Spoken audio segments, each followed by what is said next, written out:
The world of Assassin's Creed Valhalla, while vibrant, vast, and virtually voluptuous, left me feeling very viciously vexed, a vile, vacuous void validating my vociferous vocalizations of disappointment. Was that overkill? It's one of those things, like you're typing out a script and you have like 4 V words in a row and you're like, oh, I'll just keep this going. Now, I'm a fan of Assassin's Creed. I have been for a long time. I know you can't see it right now, but I've got posters and crap decorating my walls all over the place, all themed around Assassin's Creed. I mean, even look at this. I'm gonna move the camera. You see it like right there, right there. And I think it's important that I make that clear so that when I communicate this frustration I have with Assassin's Creed Valhalla, it seems more credible. I've played all these games and I've loved a lot of them, not all of them, but a lot of them.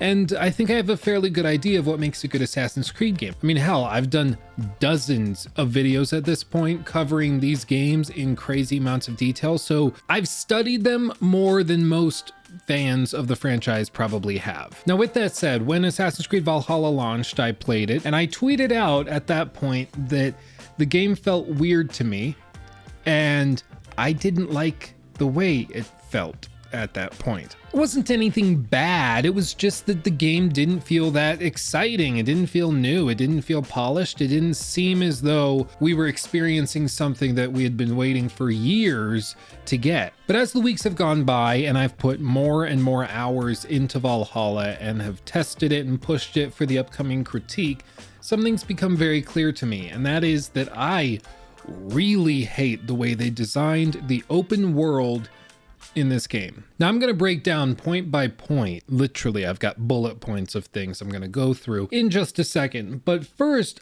I wanted to make sure that this wasn't just me. And so I polled my audience. And right here, you can see the results of that poll. And as you'll see, the overwhelming majority of people either disliked the open world design or they thought that it was just fine, in line with other games in the franchise, and not particularly exciting. And I can't stress how important it is that a game's world be exciting to explore, especially when it's a game that's built around exploration.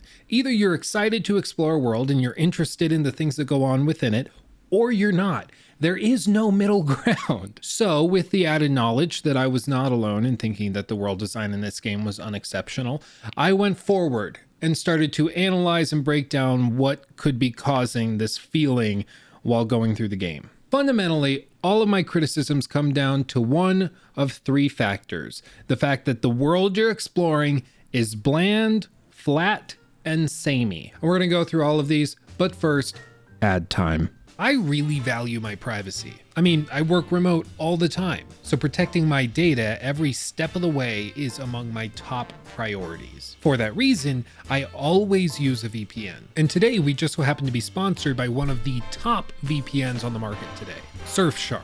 They offer a variety of services such as AES 256-bit encryption for all of your data that moves in and out of your device, a strict no logs policy, meaning that privacy is your right and not something that they sell off to other companies. They can block ads, and probably my favorite feature is that they allow you to connect an unlimited number of devices using just one subscription. And to sweeten the deal even further, right now, if you head over to surfshark.deals/Luke Stevens and use promo code Luke Stevens at checkout, you can save 83% off of a 2-year plan with 3 months extra for free. Again, if you want to go check them out right now, head over to surfshark.deals/Luke Stevens and make sure to use promo code Luke Stevens at checkout.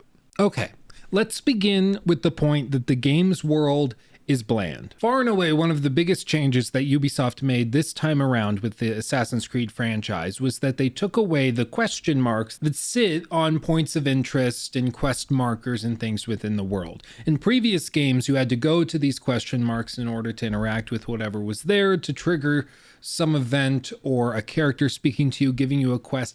It's how they communicated to the player that something is over there and you should go check it out. And I bet you're wondering, what is the big change that they made this time around? Good question. They took away the question marks and turned it into dots. Just like little color-coded dots. Seriously, it's like they took the question mark and then just got rid of the top part and just left the dot. And they're like, it's totally new. It's revolutionary. It's not. I mean, beyond the fact that you're still interacting with the game in the same way you did before, you're still going to the location where the dot is, except before it was a question mark, to find out what's there. It's not actually dynamic and different and organic. Beyond that, this whole thing falls victim to the false notion that making an activity more difficult to discover for the player makes it more immersive and therefore better, which is not how that works. You see, when there's little white dots and gold dots that litter the map everywhere, you go into that area expecting to find something. So when you do find something, the little dopamine reaction that's supposed to trigger to make you feel happy and satisfied that you found something doesn't trigger anywhere near to the extent that it does when something interesting happens that you didn't expect. I mean, just to put it in perspective, if I have a $20 bill and I go take it and I hide it in that little Hogwarts castle made out of Lego somewhere, I just roll it up and stick it in one of the towers, and I say, hey, you, I don't know your name, Brett. If your name is Brett, this probably is weird, but we'll just say you're all named Brett. Brett, I have a $20 bill. If you find it in that castle, you can keep it. You're going to go into it being like, okay, well, the castle's kind of small. It's made out of Lego. I'll find it pretty quick, probably. And sure enough, you do. You find it. And then you're all satisfied and filled with joy. But you're not that pumped because you were warned that you were going to get a $20 bill and it was in the castle. So you knew where to look and what you were looking for roughly. And it just wasn't that exciting. But if you're cleaning your couch, you reach down into the little cushion butt cheeks and you pull out a $20 bill that you didn't know was there, you're going to feel way more satisfied with yourself, more proud, happy. It's a surprise. It's exciting. Whereas finding the thing that I hid in a Lego castle isn't actually that exciting because every step of the way you knew what was coming. It's the classic issue with holding a player's hand every step of the way. When you do it, sure, the game is more accessible to more people, which is good for sales, but it doesn't actually mean that the reward players are going to get from playing your game is going to be any better. It just makes it more dull, bland. I mean, it's a trade-off that these companies make, but in this case with Assassin's Creed Valhalla, I think it makes the game feel very, very bland because every step of the way your hand is held and you know what to look for, where to look for it, and what to expect. Now, this is stacked with the other issues that are going on within the open world design, such as the fact that the levels are so damn flat. The small starting map, England, and some other places I won't mention just in case you haven't seen those yet. I won't spoil it, but there are multiple maps that you can explore. And to be honest, all of them play out very flat. And within each of these big maps that they transfer you to, all of those maps are incredibly samey across the board, meaning that from one location on the map to another feels the same. You never feel as though when you're on one side of England versus the other than the ocean, there's anything different. It's all the same. The landmark, the vegetation, everything looks and feels the same. And this was actually verified by you guys. I read the comments. I'm not lying when I say that. Richard here, he said, quote, "The world is beautiful. However, apart from a couple zones, I don't think I could guess where I am at any given moment." In other words, when you're in England at one location versus the other, unless it's drastically different, such as in the snowy area versus the coastal area, you're not really going to be able to tell where you are in the map. You compare that with something like Assassin's Creed Origins, where no matter where you are in that map, you're able to tell where you are because there are massive landmarks that are placed everywhere, so you constantly have a point of reference. But Richard went on, spitting out mad truths.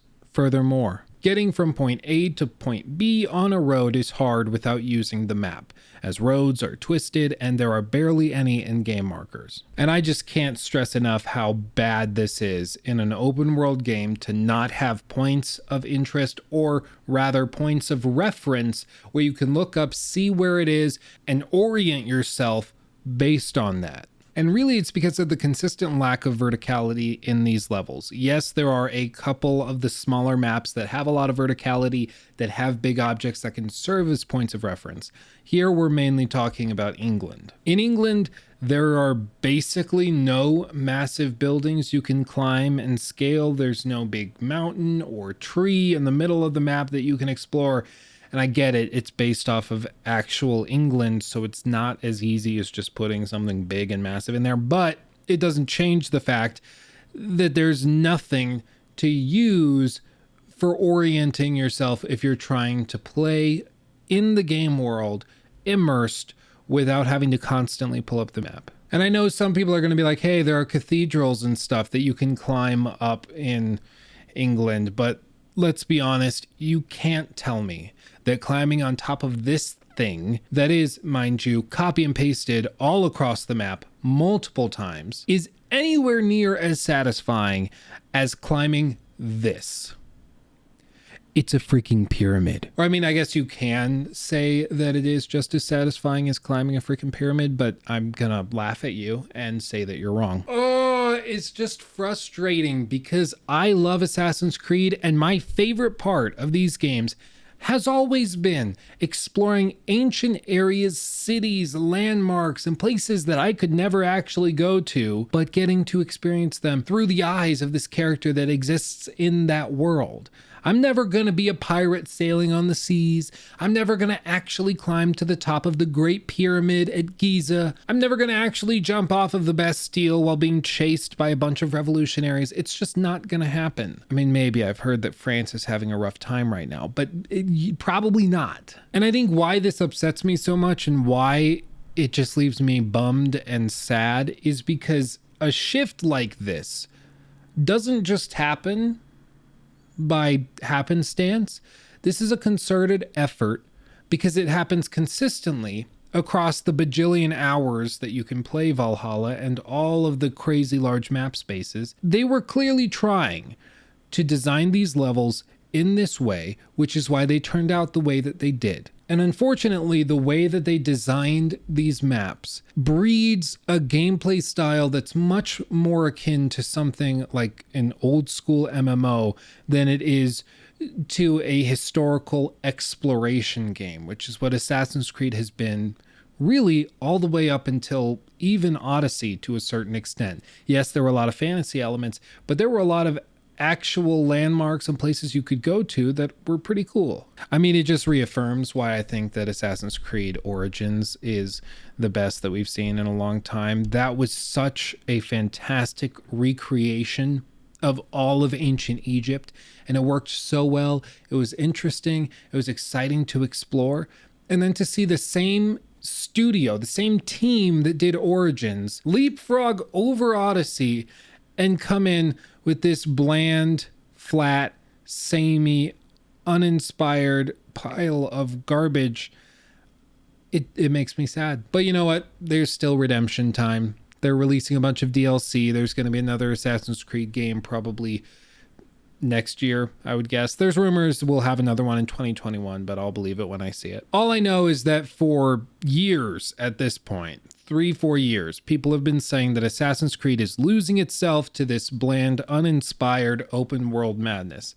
And I didn't really feel that with Origins. I started to feel it with Odyssey, especially the DLC, which I thought was atrocious. And now with Valhalla, a game that I really struggle to play because I just don't enjoy it.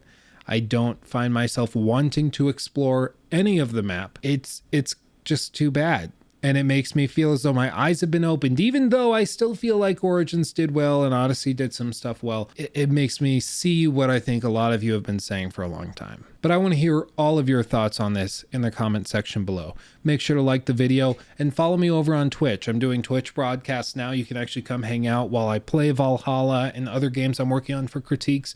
It's a great time. Hang out, ask questions. I'll share with you stories of my adventures. I don't have that many adventures. I'm not that exciting. I'm gonna be honest, straight up, it's pretty bland, but I would love to have you. But that's it for me. Thank you for watching. Brett, I think that's what I said your name was. Brett, Brent. Either way, glad to have you. Thanks for coming out. I'll see you in the next video. Love you. Bye.